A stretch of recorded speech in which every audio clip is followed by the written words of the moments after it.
Bonjour à tous, c'est Loïc Geoffroy de Vinstache. Si vous êtes un consommateur de vin français, vous avez l'habitude de voir sur des étiquettes des noms d'appellations tels que Sancerre, Vaqueras, Cros-Hermitage ou encore Fitou. Et une appellation, c'est quoi? Eh bien cela désigne tout simplement un produit dont les principales étapes de production sont réalisées selon un savoir-faire reconnu dans une même aire géographique qui donne ses caractéristiques au produit. Du coup vous allez me dire, waouh, mais c'est génial! Une vidéo de près de 10 minutes pour nous parler d'une notion dont nous sommes plutôt familiers et dont tu viens de donner la définition après même pas 30 secondes de vidéo. Waouh, qu'est-ce qu'on va se marrer! Eh bien détrompez-vous, puisqu'en réalité, l'appellation est un sujet bien plus pertinent qu'il n'en a l'air, et celui-ci nous permettra d'aborder des questions d'histoire, de viticulture, de droit ou encore de commerce. Et pour vous dire à quel point c'est un sujet solide, eh bien nous allons faire un double épisode. Une première partie où nous nous concentrerons sur la naissance de l'appellation, son utilité ainsi que sa définition, et une deuxième partie où nous nous intéresserons à la place de l'appellation auprès des consommateurs et des vignerons. Allez, générique! Que voulez-vous? Le laissez-passer à 38. Vous avez le formulaire bleu?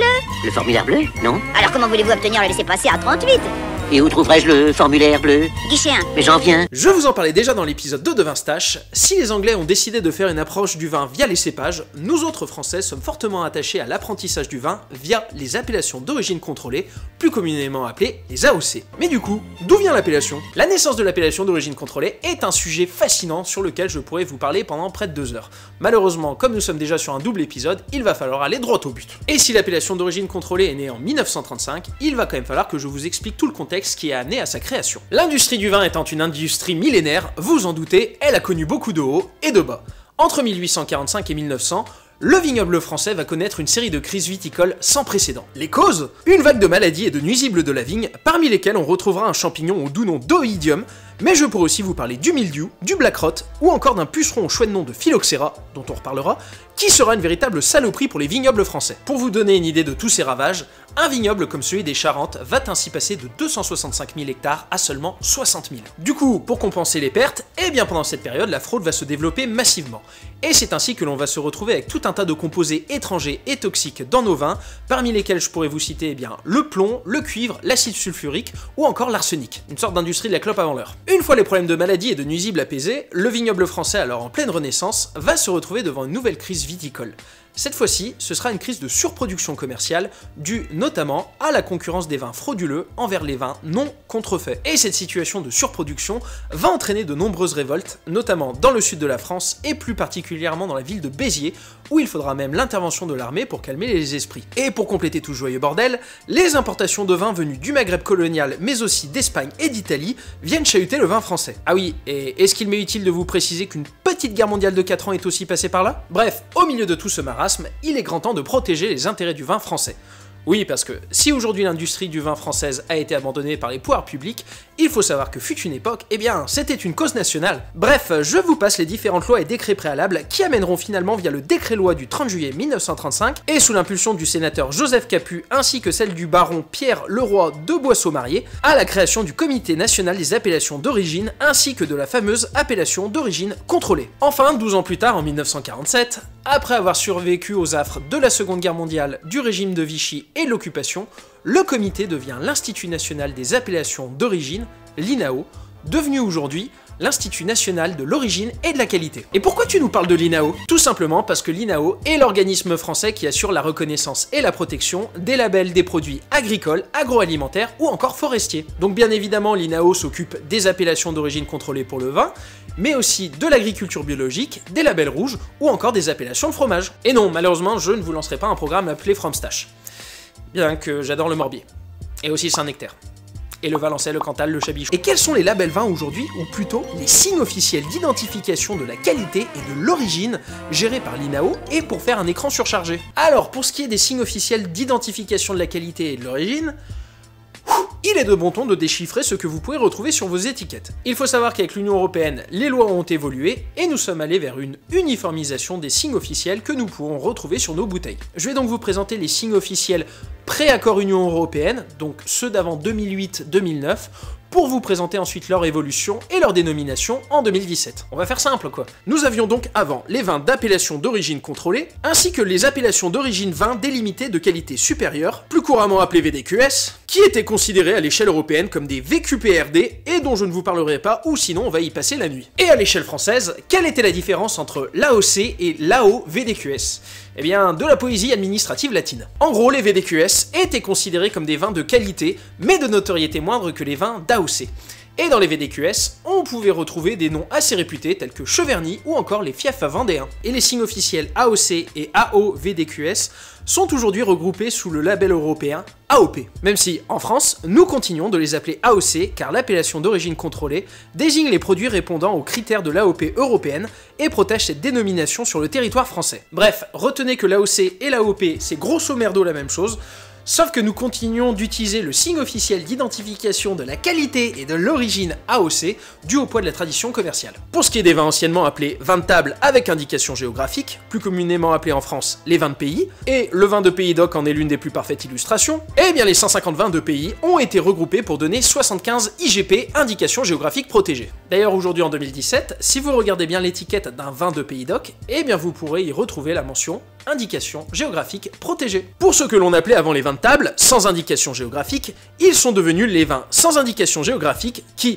lorsqu'ils sont produits en France, sont appelés vins de France et qui peuvent être complétés depuis le 1er août 2009 par les mentions de cépage ou de millésime. Et cela notamment dans le but de concurrencer les vins du Nouveau Monde, dont l'approche marketing est surtout basée sur le cépage. Enfin, dans les vins sans indication géographique, on peut retrouver des vins avec le label vin de la communauté européenne ou des termes équivalents, et qui sont des vins résultant d'un mélange de vins originaires de plusieurs États membres. Ok, c'est cool, mais c'est quoi la différence entre tous ces signes officiels d'identification de la blablabla? Alors, pour être précis, je vais vous mettre en incrustation le règlement de l'Union européenne daté du 29 avril 2008, portant sur l'organisation commune du marché des produits vitivinicoles. Ouais, je sais, le droit c'est du kiff à l'état pur. Je vous laisse éventuellement faire pause, déjà d'une, pour creuser un peu plus pour ceux qui ont déjà quelques notions solides dans le vin, mais surtout de deux pour admirer notre magnifique poésie latine administrative et pour voir que l'on joue pas mal sur les mots, entre caractéristiques essentiellement dues ou exclusivement dues versus caractéristiques particulières. Mais je reprendrai plutôt la définition de l'INAO qui dit que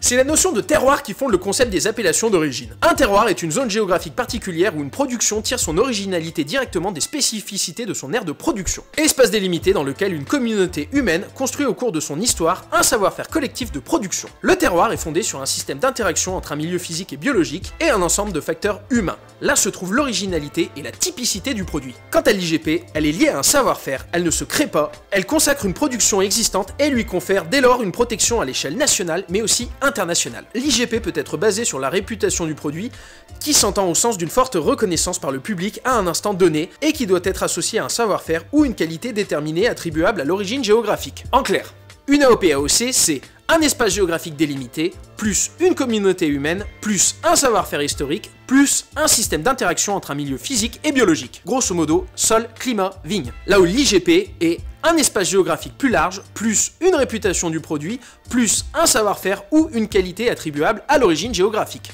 Honnêtement, c'est toujours pas plus clair. Ok, bah alors dans ce cas-là, pour vous donner un exemple concret de différence entre une AOP et une IGP, eh bien nous allons aller dans le vignoble du Languedoc. Ici, les vins d'IGP, vins de Pays d'Oc, s'étendent sur 90 000 hectares et autorisent près de 56 cépages, là où l'appellation Faugère, elle, s'étend sur seulement 1900 hectares et n'autorisera que 9 cépages. En fait, pour moi, la différence entre l'IGP et l'AOP va surtout se jouer sur la taille de l'aire géographique de production, ainsi que sur le nombre de cépages autorisés. Quant aux vins de France, eh bien c'est un peu un fourre-tout. Ainsi, on pourra tout autant retrouver des vins industriels ingrats mélangeant des jus et des cépages venant de toute la France, tout comme on pourra retrouver, et je vous en parlais déjà dans l'épisode 1 d'Ovini, des vins d'artisans vignerons qui ont décidé de s'affranchir du cahier des charges de l'AOP ou de l'IGP pour vinifier sur leur terroir comme ils l'entendaient. Bref, j'ai totalement conscience que ce sont des concepts assez ardus à saisir et je pense que vous commencez doucement à comprendre pourquoi les anglo-saxons ont décidé de s'affranchir de notre poésie latine administrative pour découvrir les vins via les cépages. Et comment tous ces signes officiels sont-ils formalisés? Eh bien tout simplement via un outil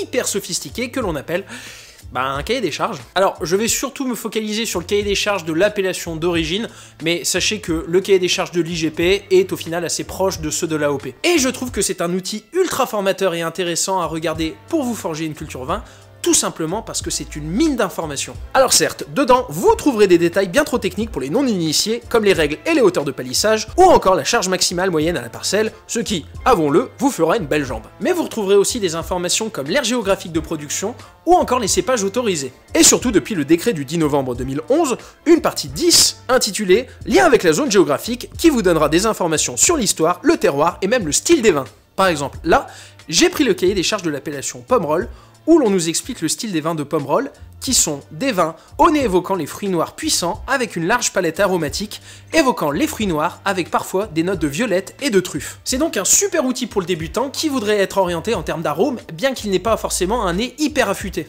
Je vous encourage donc à vous rendre sur le site de l'INAO et de taper le nom de votre AOP ou de votre IGP dans la barre de recherche.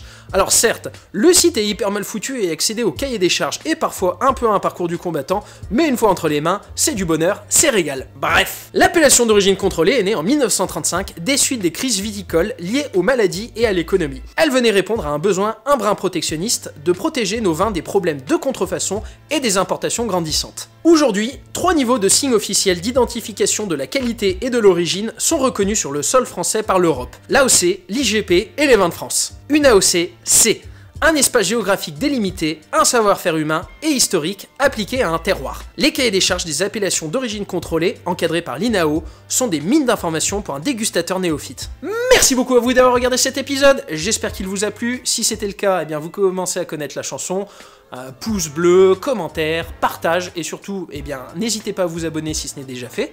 Et puis quant à moi, je vous dis à la prochaine pour la deuxième partie.